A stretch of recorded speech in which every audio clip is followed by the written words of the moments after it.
Everyone, this is Saumya. Welcome to Dosar classes. अब start करने वाले हैं हम क्लास 9 बायोलॉजी का चैप्टर न्यूट्रिशन। ये जो चैप्टर है बिल्कुल बेसिक चैप्टर है। छोटे से लेके आप अभी तक पढ़ते आए हो न्यूट्रिशन क्या होता है, न्यूट्रिएंट्स क्या होता है, फूड में आपको कौन कौन से न्यूट्रिशन मिलते हैं।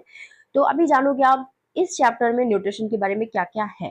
ठीक है, तो चलिए स्टार्ट कर लेते हैं। What is nutrition? सबसे पहले हम बात करेंगे न्यूट्रिशन वर्ड के बारे में। न्यूट्रिशन वर्ड का मतलब क्या होता है?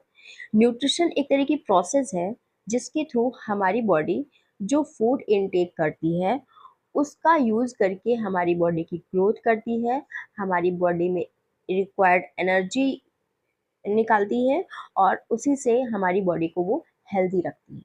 ठीक है, तो न्यूट्रिशन क्या हो गया? एक तरह की प्रोसेस हो गई। अब न्यूट्रिएंट्स क्या है?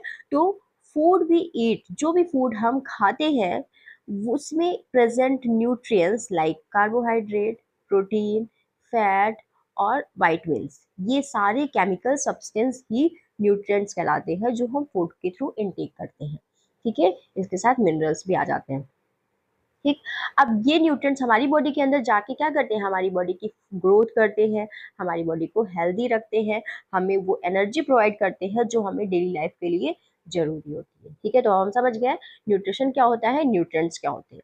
तो अब फूड क्या होता है? ये छोटी छोटी डेफिनेशन है, कभी कभी कंफ्यूज करती है आपको। तो फूड क्या है? तो food any substance consumed that contain nutrients, वो हर एक सब्सटेंस जो हम कंज्यूम करते हैं और उनमें कुछ न्यूट्रिएंट्स होते हैं, उसे हम फूड कहते हैं। जैसे वो मिल्क हो, चाहे वो ब्रेड हो, एग हो, फिश हो, या फिर कोई वेजिटेबल हो, या फिर फ्रूट हो, कुछ भी हो। ठीक है, तो ये होता है हमारा फूड। अब डाइट क्या होती है? तो डाइट क्या है? Combination of food item eaten in meal, यानी कि हम एक मील में, यानी एक बार खाना खाने में जो भी कॉम्बिनेशन ऑफ फूड एटम को लेते हैं उसे हम डाइट कहते हैं। ओके, अब ये मील क्या है? तो food consumed at one time to satisfy apatite.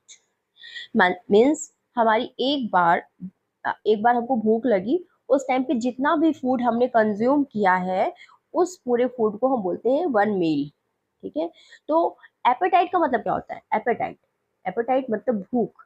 अब भूख भी देखो दो तरह की होती है, एक होती है एपेटाइट, एक होती है हंगर।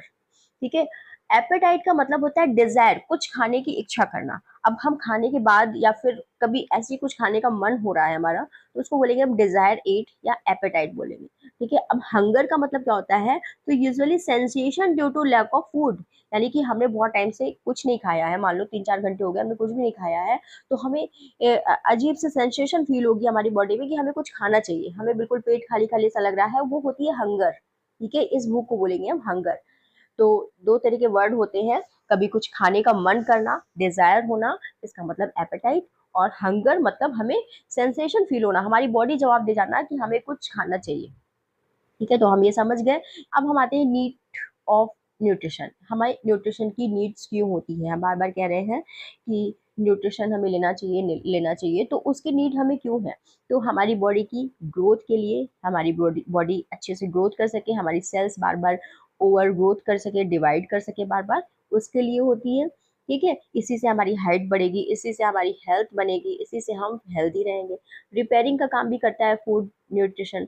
बाय रिपेयरिंग कैसे? हमारी बॉडी में बहुत सी सेल्स ऐसी होती है जो बनती रहती है और फिर खत्म होती रहती है, फिर बनती रहती है और खत्म होती रहती है, या फिर हमें कुछ इंजरी हो गई है फिजिकल और उसको ठीक करना है, तो इस तरह की बॉडी में रिपेयरिंग वाला काम चलता रहता है। ठीक है, अगर हम प्रॉपर न्यूट्रिशन नहीं लेंगे, न्यूट्रिएंट्स नहीं लेंगे, तो हमारी बॉडी के रिपेयरिंग में दिक्कत आएगी, क्योंकि रिपेयरिंग में जो भी मटेरियल का यूज होता है वो हमारी न्यूट्रिशन से ही मिलेगा। ठीक है, फिर एनर्जी, हम दिन भर में कुछ काम करें या ना करें, अगर सिर्फ लेट के सो रहे हैं तो उस टाइम भी हमारी एनर्जी वो वेस्ट होती है। यस, हम सिर्फ सांस ले रहे हैं तो उसमें भी हमारी एनर्जी वेस्ट होती है। तो ये सारी की सारी एनर्जी हमको फूड से मिलती है, न्यूट्रिशन से मिलती है। फिर मेंटेनेंस, हमारी बॉडी में बहुत सी सेल्स हैं जिनको मेंटेनेंस करने के लिए कुछ केमिकल कंपोजिशन की जरूरत होती है। ये केमिकल कंपोजिशन वो सब का सब न्यूट्रिशन से आता है। ठीक है, अब हमारी बॉडी में रॉ मटेरियल को भी प्रोवाइड करता है, यानी कि हमारी बॉडी में बहुत सारे सिक्रेशन हो रहे होते हैं, जैसे कि हार्मोन का, एंजाइम का, स्वेटिंग हो रही होती है। ठीक है, मिल्क प्रोडक्शन जिनमें हो रहा है उनमें भी हो रहा होता है। तो ये सबके सब न्यूट्रिशन की हेल्प से ही बनेंगे।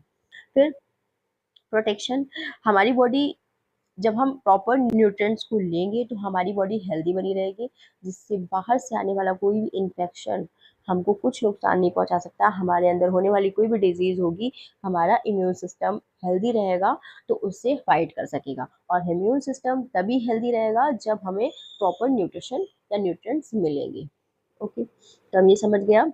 अब क्लासेस ऑफ न्यूट्रिशन, न्यूट्रिशन को हमने अभी बताया कि जो न्यूट्रिएंट्स होते हैं वो कितने टाइप के होते हैं। कार्बोहाइड्रेट भी हो सकता है, प्रोटीन भी हो सकता है, फैट भी हो सकता है, मिनरल्स भी हो सकते हैं। तो इनके अकॉर्डिंग न्यूट्रिशन को हम कुछ क्लासेस में डिवाइड करते हैं। ठीक है, carbohydrate, protein, fat, vitamins, minerals और वाटर भी हम नहीं छोड़ेंगे। ठीक है, तो ये सारे के सारे जो न्यूट्रिएंट्स होते हैं ये सब हमारी बॉडी के लिए रिक्वायरमेंट होते हैं, चाहे वो कम थोड़ी सी मात्रा में हो, चाहे वो ज़्यादा सी मात्रा में हो। ठीक है, तो हमको वैरायटी ऑफ फूड की ज़रूरत होती है इन सारे न्यूट्रिएंट्स को लेने के लिए। ठीक है, तो हम एक एक करके देखेंगे। सबसे पहले हम बात करेंगे कार्बोहाइड्रेट्स के बारे में। कार्बोहाइड्रेट क्या होते हैं? कंपाउंड्स ऑफ कार्बन, हाइड्रोजन और ऑक्सीजन से मिला हुआ जो कंपाउंड होता है, कार्बन, हाइड्रोजन और ऑक्सीजन से मिला हुआ जो कंपाउंड होता है उसे हम कार्बोहाइड्रेट कहते हैं। इसमें हाइड्रोजन और कार्बन दोनों 2:1 रेशियो में प्रेजेंट होता है। यही हमारी बॉडी की सेल्स में ऑक्सीडाइज होता है, जिससे एनर्जी रिलीज होती है, जिसका हम यूज डेली वर्क में करते हैं। तो एक चीज और आप समझ लो, कार्बोहाइड्रेट एक ऐसा न्यूट्रिएंट है जिसको हमारी बॉडी बहुत इजीली ब्रेक डाउन करती है, उसको ऑक्सीडाइज करके उससे एनर्जी लेती है। तो हमारी बॉडी में एनर्जी का जो फर्स्ट सोर्स होता है वो कार्बोहाइड्रेट होता है। ठीक है, अभी कार्बोहाइड्रेट कई तरह से इंक्लूड मिलता है आपको, शुगर के फॉर्म में मिलेगा, स्टार्च के फॉर्म में मिलेगा, सेलुलोज के फॉर्म में मिलेगा। तो जो कार्बोहाइड्रेट हमारी बॉडी में शुगर के फॉर्म में मिलता है तो ये सॉल्युबल होता है, स्वीट होता है, मीठा होता है। और हमारी बॉडी में दो कैटेगरी से ये मिलेगा, एक होता है मोनोसैकेराइड, एक होता है डाइसैकेराइड। ये दोनों कैटेगरी थोड़ी सी डिफरेंट है। मोनोसैकेराइड का मतलब होता है, मोनो होता है सिंगल, यानी कि यहाँ पर सिर्फ एक मॉलिक्यूल से मिलकर बना हुआ है, यानी कि सिर्फ एक मॉलिक्यूल होता है यहाँ पर ग्लूकोज का। ठीक है, C6H12O6 इसका फॉर्मूला हो जाएगा और ये हमारी बॉडी में डायरेक्टली एब्जॉर्ब हो जाएगा, बिल्कुल सिंपल टाइप का शुगर मोनोसेकेराइड होता है। ठीक है, जैसे इसका एग्जांपल है ग्लूकोज, फ्रक्टोज और गैलेक्टोज। ये सब के सब जो है हमारी बॉडी में तुरंत एब्जॉर्ब हो जाते हैं क्विकली। जैसे आप ग्लूकॉन डी पीते हो या कोई फ्रूट लेते हो, फ्रूट में फ्रक्टोज होता है, ग्लूकॉन डी में ग्लूकोज होता है, ये आपकी बॉडी में तुरंत एब्जॉर्ब हो जाता है जैसे ही जाता है। ठीक है, नेक्स्ट होता है डाइसेकेराइड। डाइसेकेराइड में ग्लूकोज के दो मॉलिक्यूल होते हैं और इस तरह से अटैच्ड होते हैं। ठीक है, तो ये जो मॉलिक्यूल होते हैं थोड़े से मोनोसेकेराइड से थोड़े से कॉम्प्लेक्स होते हैं, बट है ये भी सिंपल। ठीक है, लेकिन यहाँ पर हमारी बॉडी को डाइजेशन की जरूरत होती है। ये डायरेक्ट एब्जॉर्ब हो जाते हैं बट ये डायरेक्ट एब्जॉर्ब नहीं होते हैं, इनके लिए हमारी बॉडी डाइजेशन करती है। इसकी पहले अब डाइजेशन क्या होता है ये हम नेक्स्ट चैप्टर में पढ़ेंगे। और इसका एग्जाम्पल है सुक्रोज, माल्टोज, लैक्टोज। ठीक है, लैक्टोज जो हम मिल्क से लेते हैं, सुक्रोज भी अलग फॉर्म है और माल्टोज भी है। अभी आप डाइजेशन वाले चैप्टर पे आप इन सब के बारे में पढ़ोगे। ठीक है, अभी इतना ही जान लो। Next, starch. स्टार्च क्या है? स्टार्च जो है, अब देखो अभी हमने बताया था ना कि ये हमको कार्बोहाइड्रेट तीन फॉर्म में मिल सकते हैं, शुगर और स्टार्च और सेलुलोज। ठीक है, तो अब हम स्टार्च के बारे में जानेंगे। स्टार्च क्या है? अभी हमने देखा ये जो शुगर है मोनोसेकेराइड है और डाइसेकेराइड है। ठीक है, अब स्टार्च क्या है? स्टार्च एक तरह का पॉलीसेकेराइड है। Yes, polysaccharide. पॉलीसेकेराइड मतलब यहाँ पर ग्लूकोज के कई सारे मॉलिक्यूल एक साथ चेन के फॉर्म में इस तरह से एक दूसरे से जुड़े होते हैं। ठीक है, इनको बोलते हैं पॉलीसेकेराइड, मतलब कई सारे ग्लूकोज के मॉलिक्यूल अटैच्ड होते हैं। ठीक है, यहाँ पर अगर फॉर्मूला देखिए तो C6H10O5 और N नंबर लिखा हुआ है। N नंबर का मतलब है कि कितने भी ग्लूकोज के मॉलिक्यूल यहाँ पर जुड़ सकते हैं और अलग अलग कंपाउंड बना सकते हैं। ठीक है, ऑप्शन इसका जो एग्जाम्पल होगा वो हो जाएगा राइस, मेज, व्हीट, बार्ले। ठीक है, इन सबसे हमको स्टार्च मिलता है। फिर आते हैं सेल्यूलोज। सेलुलोज जो है हमारे प्लांट्स की सेल वॉल में प्रेजेंट होता है, यानी प्लांट की जो भी सेल वॉल बनी होती है सेलुलोज की बनी होती है। प्लांट की हम जो भी चीजें हम कंज्यूम करते हैं, खाते हैं, वेजिटेबल हो, फ्रूट हो, ये सारी चीजें जो खाते हैं हम, वो हमारी बॉडी में सेलुलोज के फॉर्म में जाती है। ठीक है, मतलब उसकी जो सेल वॉल होती है वो सेलुलोज की बनी होती है। ये हमारी बॉडी में क्या काम करते हैं, रफेज का काम करते हैं। हमारी गट में जाके, यानी हमारी इंटेस्टाइन में जाकर रफेज हमारे डाइजेशन में हेल्प करता है। ये किसी तरह का न्यूट्रिएंट्स नहीं प्रोवाइड करता है, लेकिन अदर फूड में जितने भी न्यूट्रिएंट्स होते हैं उन सबको अच्छे से ब्रेक डाउन करने में हेल्प करता है। ठीक है, नेक्स्ट आता है ग्लाइकोजन। ग्लाइकोजन हमें इनसॉल्युबल, ये देखो ये भी सेलुलोज भी पॉलीसेकेराइड है, स्टार्च भी पॉलीसेकेराइड है, और ग्लाइकोजन भी पॉलीसेकेराइड है, लेकिन ये हमको कहीं नहीं मिलता। ये हमको स्टोर हमारी बॉडी में खुद स्टोर होता है, लीवर में और मसल्स में हमारे स्टोर होता है। ठीक है, जो हम फूड खाते हैं, कोई भी जो भी शुगर कंटेंट हम खाते हैं, वो हमारा एक्स्ट्रा शुगर ग्लाइकोजन के फॉर्म में हमारे लीवर में और हमारी मसल्स में स्टोर हो जाता है। ठीक है, ग्लाइकोजन के फॉर्म में। ठीक है, एक तरह का पॉलीसेकेराइड है। तो ये हम समझ गए। अब कार्बोहाइड्रेट को अगर इजली देखो तो हम इस तरह से समझ सकते हैं, एक हो गया मोनोसेकेराइड, फिर हो गया डाइसेकेराइड, एक हो गया पॉलीसेकेराइड। मोनोसेकेराइड में शुगर है, शुगर सारी आती है, तो वो ग्लूकोज है, फ्रक्टोज है, गैलेक्टोज तीनों फॉर्म में मिलेगी। डाइसेकेराइड में माल्टोज, सुक्रोज और लैक्टोज मिल जाएगा, और पॉलीसेकेराइड में स्टार्च, ग्लाइकोजन, सेलुलोज मिल जाएगा। अब यहाँ आप देख सकते हो, जो मोनोसेकेराइड है, मोनो मतलब सिंगल, तो सिंगल का मतलब यहाँ पर सिर्फ शुगर का एक मॉलिक्यूल प्रेजेंट है। ठीक है, डाइसेकेराइड में डाई का मतलब टू होता है, तो यहाँ पर दो मॉलिक्यूल शुगर के प्रेजेंट है। और पॉली का मतलब कितने भी हो सकते हैं यहाँ पर, है, तो यहाँ पर बहुत सारे मॉलिक्यूल्स एक साथ चैन के फॉर्म में जुड़े हुए हैं, इसको बोलेंगे हम पॉलीसेकेराइड। ठीक है, तो इसके एग्जांपल हो गए मोनोसेकेराइड के, डाइसेकेराइड के और पॉलीसेकेराइड के। नेक्स्ट आता है रफेज। क्या होता है, जैसे अभी हमने बताया था, सेल्यूलोज क्या करता है, हमारी बॉडी में जाकर रफेज की तरह काम करता है, जो अदर फूड के डाइजेशन में हेल्प करता है। ठीक है, ये हमारी बॉडी में डाइजेशन नहीं करता है, मतलब किसी तरह का न्यूट्रिएंट्स हमको नहीं देता है, लेकिन हमारी बॉडी में डाइजेशन में हेल्प करता है। तो नॉन डाइजेस्टिबल सेल्यूलोज जो है डाइजेस्ट भी नहीं होता है, और ये हेल्प करता है हमारी डाइजेशन में, हमारे बॉडी में वाटर के एब्जॉर्प्शन में हेल्प करता है। ये हमारी बॉडी के जो फीकस मटेरियल है उसको सॉफ्टनिंग करने में हेल्प करता है। फीकस मटेरियल मतलब कि जो हम फूड इनटेक कर रहे हैं और वो जब अ, जब वो फीकस के फॉर्म में निकलने जा रहा है उसको सॉफ्टन करता है। ठीक है, मतलब जब हम पॉटी जाते हैं स्टूल्स को हमारे सॉफ्टन करता है। ठीक है, फिर प्रिवेंटिंग कॉन्स्टिपेशन, कॉन्स्टिपेशन से हमको बचाता है, मतलब कॉन्स्टिपेशन मतलब हमें डाइजेशन नहीं हो रहा है, बहुत भारी भारी सा लग रहा है, उससे हमें बचाता है। Facilitating the movement of digested food, मतलब जो हमारी बॉडी में हमारे जो इंटेस्टाइन है उनमें फूड के मूवमेंट को बहुत ज़्यादा सॉफ्ट फैसिलिटेट बनाता है, मूवमेंट उसका बहुत ईजिली कर देता है। ठीक है, तो इस तरह से हमारी बॉडी में ये हेल्प करता है। अब इसके सोर्सेज क्या है, तो जितने भी फ्रूट्स हैं, वेजिटेबल्स हैं, कॉर्न है, तो ये सारे दलिया है, इस तरह के जो फूड होते हैं जो फाइबर हमारी बॉडी को देते हैं, उस तरह के फूड को हम रफेज फूड कहेंगे। ओके, ये हो गया, ये इतने सारे वेजिटेबल्स बनी हुई है। अब देखो हम फैट के बारे में बात करेंगे। तो फैट हमारी बॉडी में बहुत हेल्प करता है। ठीक है, वैसे तो आजकल बहुत मोटे मोटे से लोग हो रहे हैं, तो फैट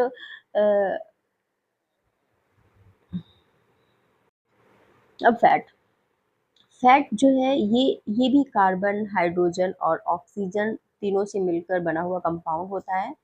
ये हमारी बॉडी में एनर्जी सोर्स है, लेकिन कंसंट्रेटेड एनर्जी सोर्स है, यानी कि हमारी बॉडी में फर्स्ट सोर्स एनर्जी का कार्बोहाइड्रेट है। अगर हमारी बॉडी में कार्बोहाइड्रेट नहीं होगा तो उस केस में ये फैट का यूज करती है हमारी बॉडी, और उसको ब्रेक डाउन करके फिर उससे एनर्जी लेती है।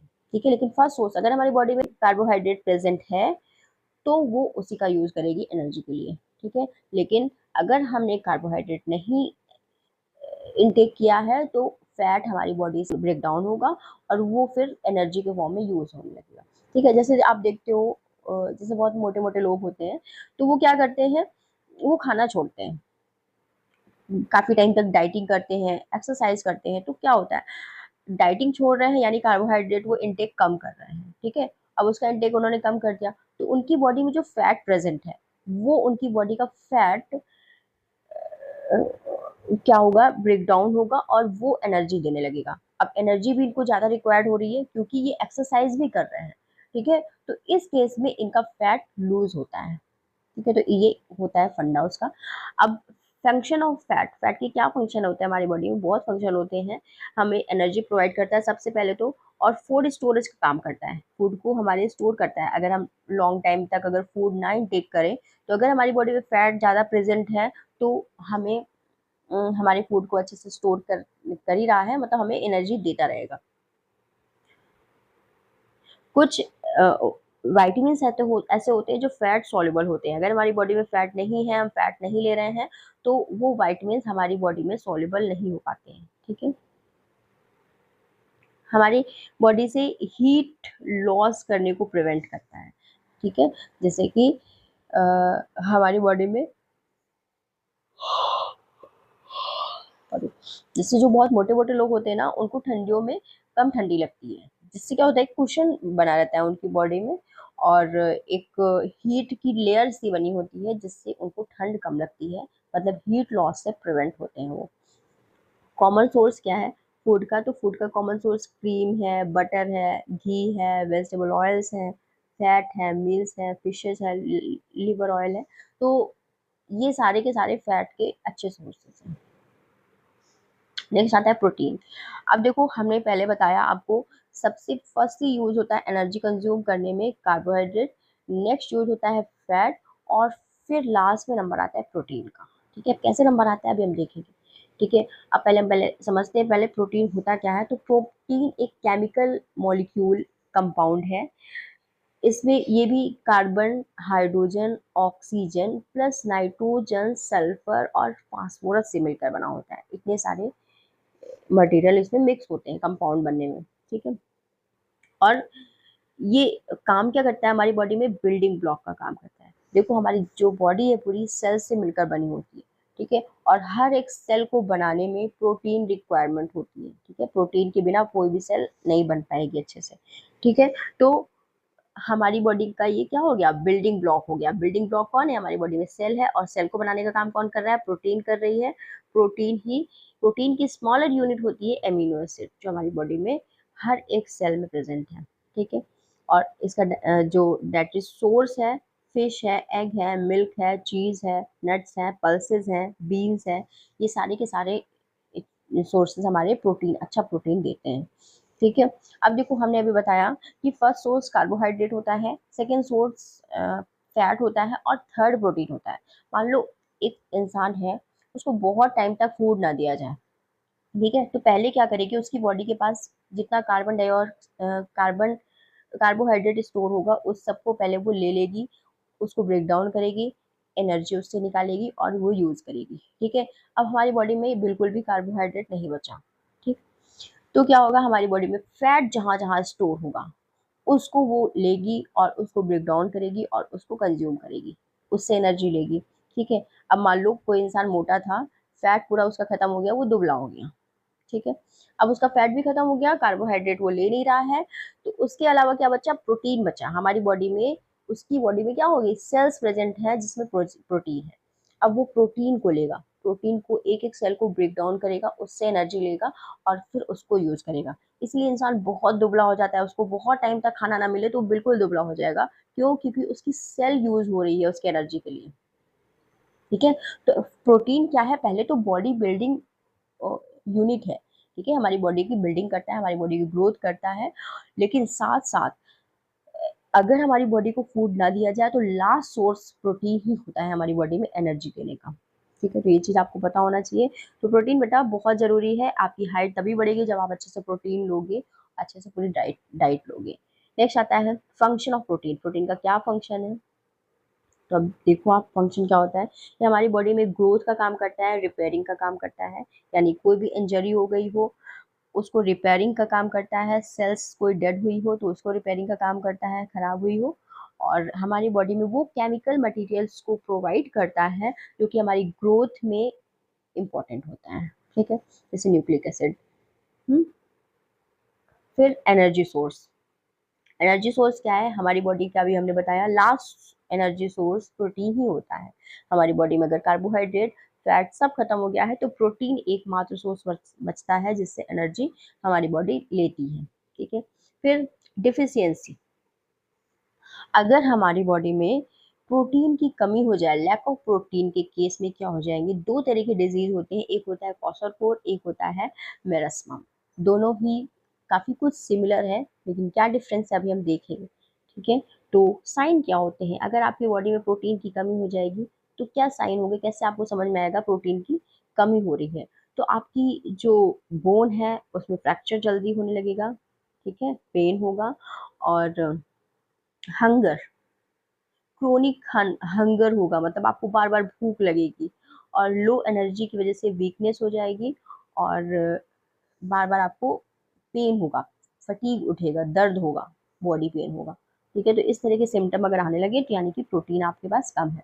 ठीक, अब देखो डिजीज, हमने दो डिजीज के नाम बताए, एक क्वाशरकोर, ये है वो डिजीज। क्वाशरकोर डिजीज में क्या होता है, जो बच्चा होता है चाइल्ड स्टेज में ये डिजीज हो जाती है प्रोटीन की डिफिशियंसी की वजह से। अभी प्रोटीन की डिफिशियंसी क्यों होती है, अचानक से जब उसका ब्रेस्ट मिल्क रोक दिया जाता है छोटे बच्चे का, और carbohydrate, heavy carbohydrate food diet उसको दी जाती है, तब उसको क्या होता है, और सारी चीज़ों की कमी हो जाती है जिसकी वजह से उसको ये डिजीज हो जाती है, क्वाशरकोर डिजीज। इसके सिम्टम क्या है, अंडर वेट हो जाता है, बच्चा का वेट है बहुत कम हो जाता है, बेली प्रोट्रूशन हो जाता है, बेली मतलब ये वाला जो पोर्शन है ये आगे की तरफ निकल आता है, जो उसका जो नाभि वाला पोर्शन है वो थोड़ा बाहर की तरफ आ जाता है, स्टंट ग्रोथ हो जाती है, और loss of appetite, apatite loss of मतलब कि उसको कुछ खाने का मन ही नहीं करता है, और रिपीटेड डायरिया, बार बार उसको डायरिया, लूज मोशन स्टार्ट हो जाते हैं, और इन लार्ज लीवर, लीवर क्या हो जाता है, लार्ज बड़ा होने लगता है, और एनीमिया या फिर एडिमा जैसी शिकायत हो सकती है उसकी बॉडी में, ब्लड की कमी हो सकती है।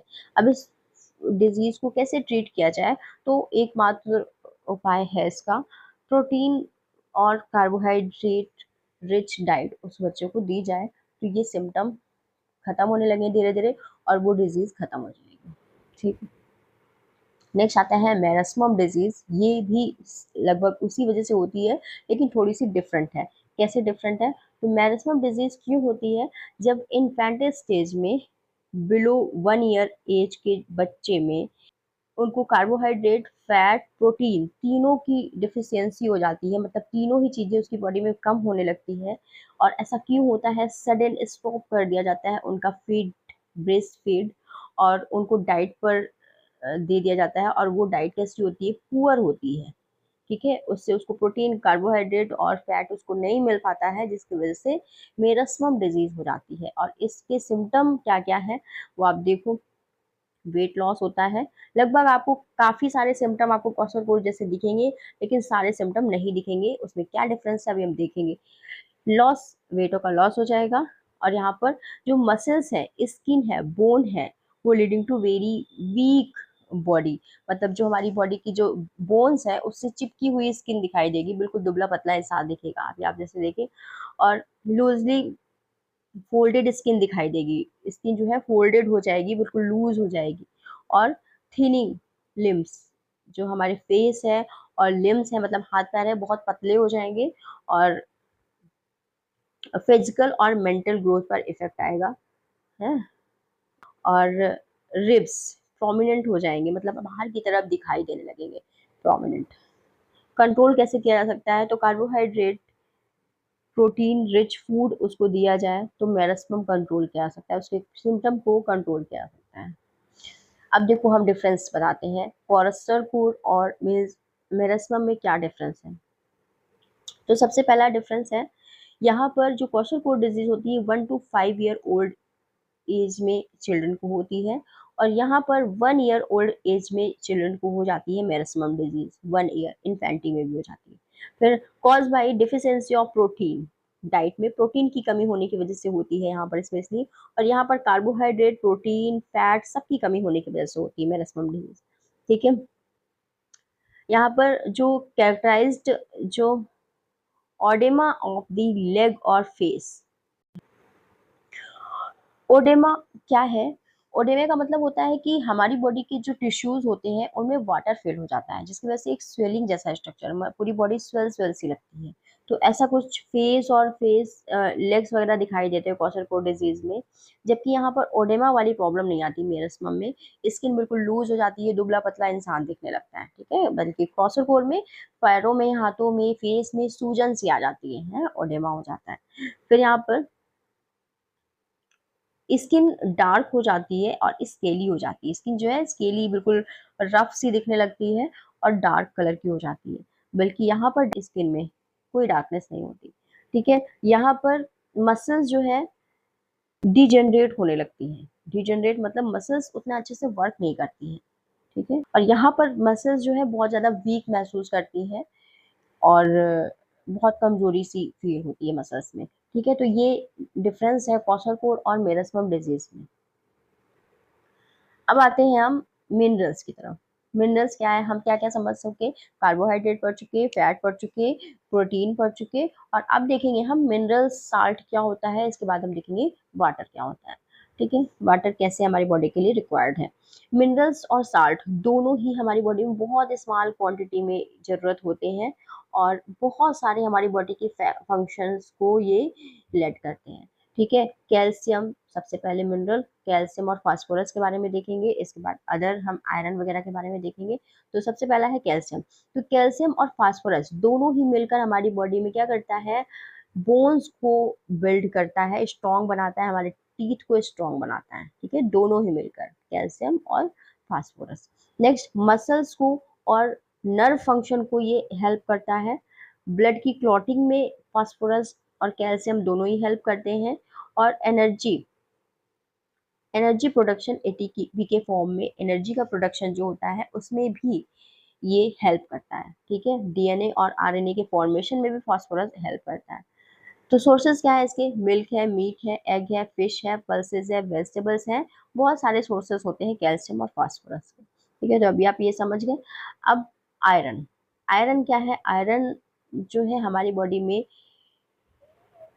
अगर आयरन है तो हमारी बॉडी में ब्लड की कमी नहीं होगी। यानी कि ब्लड में जो एक मेन कंटेंट होता है वो आयरन होता है। बिना आयरन के ब्लड हमारा नहीं फॉर्म होगा, नहीं बन सके। तो आयरन की डिफिशियंसी की वजह से, अगर आयरन हमारी बॉडी में कम है तो एनीमिया डिजीज हो जाती है, जिसमें मतलब खून की कमी हो जाती है। इसका सबसे अच्छा सोर्स है ग्रीन लीफी वेजिटेबल्स, जो हमारे लिए इजिली अवेलेबल है। ऐसे फूड को हमें इनटेक करना चाहिए, ठीक है। फिर आयोडीन, आयोडीन जो है वो बहुत थोड़ी सी मात्रा में हमारी बॉडी के लिए रिक्वायर्ड है, लेकिन इतना रिक्वायर्ड है कि वो उसके बिना फिर डिजीज हो जाती है, ठीक है। डिजीज कौन सी है? ग्वाइटर डिजीज है, जो हमारे यहाँ पर इस जगह पर जो थायराइड ग्लैंड होती है उससे हो जाती है, ठीक है। वो स्वेल हो जाता है, जिससे ग्वाइटर डिजीज हो जाती है, ठीक है। और आयोडीन की कमी की वजह से हमारी बॉडी में जो थायरॉक्सिन हार्मोन है वो नहीं रिलीज होता है, जिसकी वजह से ग्वाइटर डिजीज हो जाती है, ठीक है। तो अभी आपको इतना ही समझना है। नेक्स्ट आते हैं वाइटमिन्स। वाइटमिन्स क्या हेल्प करते हैं हमारी बॉडी में? तो वाइटमिन्स बहुत तरह के होते हैं जो हमारी बॉडी के लिए बहुत ज़्यादा रिक्वायर्ड है। कुछ वाइटमिन हम बाहर से इनटेक करते हैं और कोई कोई वाइटमिन हमारी बॉडी के अंदर खुद बन जाता है, ठीक है। तो डेफिनेशन अगर हम वाइटमिन की देखें तो vitamin is are essential chemical substance that your body need in a small amount of function, growth and stay healthy। लेकिन ये हमारी बॉडी में बहुत थोड़ी सी मात्रा में जरूरत होती है, लेकिन अगर इसकी कमी हो जाए तो कोई ना कोई डिजीज हमको हो सकती है, ठीक है। तो इसका क्या फंक्शन है? सोर्सेस कौन कौन से हो सकते हैं? सोर्सेस जो वाइटमिन्स के हैं, डिफरेंट डिफरेंट सोर्सेस हो सकते हैं। जैसे कि वेजिटेबल्स हैं, अलग अलग वेजिटेबल्स, जैसे वाइटमिन सी है वो हमको सिट्रस फ्रूट में मिलेगा, जैसे लेमन है, और ग्रीन वेजीज हैं, है ना, और ऑरेंज है, इस तरह की फूड में मिल जाएगा। और अदर भी आपको अलग अलग तरह के वाइटमिन अलग अलग सोर्स में मिलेंगे, ठीक है। अब विटामिन्स को भी दो कैटेगरी में डिवाइड किया गया है। एक होते हैं, कुछ होते हैं विटामिन जो वाटर में सॉल्युबल होते हैं, और कुछ होते हैं जो फैट में सॉल्युबल होते हैं। जैसे ये विटामिन बी है और सी है, वाटर में सॉल्युबल विटामिन है। बट ए डी ई और के, ये सारे के सारे विटामिन, ये विटामिन फैट में सॉल्युबल विटामिन होते हैं। ठीक है, इसकी डिफिशियंसी की वजह से अलग अलग विटामिन की डिफिशियंसी की वजह से अलग अलग टाइप के डिजीजेस होती हैं। ठीक है, ये पूरी की पूरी टेबल आपकी बुक में दे रखी है, उसको आप पढ़िए और अगर नहीं समझ में आता तो आप हमको बताइए। ठीक है, अब वाटर, एक्सेस वाटर। अच्छा, एक्सेस अगर जो ये दो बातें आपको पता होने चाहिए। अगर एक्सेसिव हम विटामिन्स का इनटेक कर रहे हैं तो वो भी हमारे लिए हार्मफुल है। ठीक है, अगर वाटर सॉल्युबल विटामिन है तो वो इजीली हमारी बॉडी से बाहर निकल जाएगा यूरिन के फॉर्म में और फीकस स्टूल के फॉर्म में निकल जाएगा। लेकिन अगर फैट सॉल्युबल विटामिन है तो हम बहुत ज़्यादा अगर ले रहे हैं तो वो भी हमारे लिए हार्मफुल है। ठीक, तो हमें थोड़ी सी क्वांटिटी में ही लेना है। अब वाटर, वाटर इतना इम्पोर्टेंट है हमारी बॉडी में, वो हमारी बॉडी की वेट का 2/3 पार्ट वही होता है। ठीक है, इतना इम्पोर्टेंट है। बहुत सारे फंक्शंस होते हैं वाटर के लिए, जैसे कि हमारी बॉडी में जो भी वेरियस सब्सटेंस होते हैं उनको डिसॉल्व करने में हेल्प करता है और हमारी बॉडी में जो डाइजेस्टिव जूस बनते हैं वो वाटर की हेल्प से ही बनते हैं। हमारी फूड डाइजेशन का काम भी वाटर करता है और ट्रांसपोर्टेशन का काम करता है। फूड को, जो भी डाइजेस्टिव फूड है उसको ट्रांसपोर्ट करने का, ऑक्सीजन को ट्रांसपोर्ट करने में भी हेल्प करता है। और ये हमारे जो सॉल्युबल वेस्ट होते हैं उसके एक्सक्रीशन में भी हेल्प करता है। यानी कि जो भी हमारी बॉडी में सॉल्युबल टॉक्सिक है, वेस्ट मटेरियल है, उन सबको वाटर के फॉर्म में या फिर वाटरी कंटेंट के थ्रू ये बाहर की तरफ निकाल देता है। ठीक है, और बॉडी के टेम्परेचर को भी मेंटेन रखता है। जैसे कि बाहर की एरिया में मतलब इन्वायरमेंट बहुत गर्म हो रहा है तो हमारी बॉडी में स्वेटिंग होने लगती है जिससे टेम्परेचर बाहर का और अंदर का मेंटेन हो जाता है। अब लॉस और रिप्लेसमेंट, वाटर लॉस हमारी बॉडी में बहुत ज़्यादा होता है, चाहे वो यूरिन के फॉर्म में हो और चाहे स्वेटिंग के फॉर्म में हो, है ना, या फिर ब्रीथिंग के फॉर्म में, ब्रीदिंग के फॉर्म में भी वाटर वेपर फॉर्म में बाहर निकलता है। तो हर तरह से हमारी बॉडी में वाटर का लॉस होता रहता है, जिसके रिप्लेसमेंट के लिए हमको वाटर इनटेक बहुत ज़रूरी है। हमें बार बार टाइम टू टाइम वाटर लेना चाहिए। ठीक है, तो ये हो गया वाटर। अब बैलेंस डाइट क्या होता है? What is balance diet? Balance diet का मतलब है, balanced diet is the food that contain all essential nutrients in the right amount to keep us healthy। यानी कि हमारे फूड में जितने भी essential जरूरी न्यूट्रिएंट्स हैं वो एक राइट अमाउंट में प्रेजेंट हो और हमारी बॉडी को हेल्दी रखें, उसे हम बोलते हैं बैलेंस डाइट। ठीक है, आप ऐसे भी समझ सकते हो, a balance diet is the diet that give required calories with all essential nutrients to keep the body healthy. यानी हमारी बॉडी में जो भी जो भी न्यूट्रिएंट्स रिक्वायर्ड होते हैं और जो भी कैलोरी रिक्वायर्ड होती है उन सबको फुलफिल करने का काम भी ये न्यूट्रिएंट यानी बैलेंस डाइट करती है। एक बैलेंस डाइट के अंदर वो सारी चीज़ें होंगी जो हमारे न्यूट्रिएंट्स को फुलफिल कर सके और हमारे हमें देने वाली एनर्जी यानी कैलोरीज को भी फुलफिल कर सके। ठीक है, तो ये हमारी बैलेंस डाइट हो गई। अब कैलोरी क्या होता है इसके बारे में आपको जानना जरूरी है। कैलोरी क्या है? एक स्मॉल यूनिट है एनर्जी की। हम जो इस एनर्जी का यूज़ करते हैं उसकी स्मॉलेस्ट यूनिट कैलोरी होती है, लेकिन हम daily day to day life में किलो कैलोरी वर्ड का यूज़ करते हैं। ठीक है, क्योंकि कैलोरी बहुत छोटी यूनिट है। एक calorie is small unit in energy. ठीक है, यानी कि एक ऐसी एनर्जी जो जो 1 ग्राम वाटर के टेम्परेचर को 1 डिग्री सेल्सियस बढ़ा दे। ठीक है, सिर्फ 1 ग्राम इतना सा वाटर के टेम्परेचर को 1 डिग्री सेल्सियस बढ़ाने में जितनी एनर्जी की रिक्वायरमेंट होती है उसे 1 कैलोरी कहते हैं। ठीक है, तो वो तो बहुत कम हो गई। ठीक, तो इसलिए हम जनरली लाइफ में हम किलो कैलोरी वर्ड का यूज करते हैं। आप ऐसे पैकेजिंग वाले फूड में भी देखोगे तो किलो कैलोरी फॉर्म में इस तरह से कैलोरी उसकी मेंशन होती है कि इस फूड में कितना कैलोरी आपको एनर्जी मिलने वाला है। ठीक है, और 1 किलो कैलोरी इक्वल टू होता है 1000 कैलोरी। तो ये आप समझ गए। अब कैलोरी हमारे लिए किस तरह के पीपल्स के लिए कितनी रिक्वायरमेंट होती है मिनिमम, वो आप एक बार समझ लो। आपकी बुक का ही चार्ट है ये। एक एडल्ट लेबर पर्सन है अगर, तो उसको 3500 kilo calorie per day use होती है। ठीक है, अगर वो मतलब काम करता हुआ एक एडल्ट पर्सन है तो उसको 35 किलो कैलोरी यूज होती है पूरे दिन में, 3500। ठीक है, और अगर क्लर्क है, ठीक है, वो नॉर्मल से काम कर रहा है तो वो 1800 टू 2500 किलो कैलोरी यूज करेगा। अगर कोई बच्चा है, छोटा चाइल्ड है 6 ईयर अबाउट, तो वो 1100 किलो कैलोरी का यूज करेगा। और अगर एडल्ट है जो रेस्ट पोजीशन पे है, हमेशा रेस्ट पे पड़ा हुआ है, तो उसको 1600 किलो कैलोरी की जरूरत होती है पर डे। और अगर कोई वुमेन है और कंप्लीट रेस्ट पे है तो उसको 1450 कैलोरी की जरूरत होती है। तो ये कुछ हमने दे रखा है, एक डेटा बता रखा है कि कितना हमको किलो कैलोरी एनर्जी की रिक्वायरमेंट होती है पर डे। तो उसके अकॉर्डिंग आप चेंज भी हो सकता है, जैसे कि आप बहुत ज़्यादा वर्क करते हो, बहुत रेस्ट में रहते हो, बहुत आपका कैसा वर्क है, फिजिकल वर्क ज़्यादा है या फिर मेंटल वर्क ज़्यादा है, तो इसके अकॉर्डिंग आपकी रिक्वायरमेंट एनर्जी की कम ज़्यादा हो सकती है। ठीक है, अब एक वर्ड आता है माल न्यूट्रिशन। माल न्यूट्रिशन का मतलब होता है पुअर न्यूट्रिशन, यानी कि हम एक बैलेंस डाइट नहीं ले रहे हो, हमारी फूड में न्यूट्रिएंट्स की कमी हो, एक बैलेंस न्यूट्रिशन नहीं ले रहे हैं, तो उसको बोलते हैं माल न्यूट्रिशन, जो हमारी बॉडी के लिए अनहेल्दी होता है। ठीक है, तो ये हो गया। अब यहाँ से हमारा चैप्टर कंप्लीट हो जाता है। अगर कुछ भी रह गया हो इस चैप्टर में तो आप बताइए प्लीज, कमेंट बॉक्स पे आप मेंशन करिए और हम आपको उसका आंसर देंगे। ठीक है, एक नया वीडियो बनाएंगे। Thank you.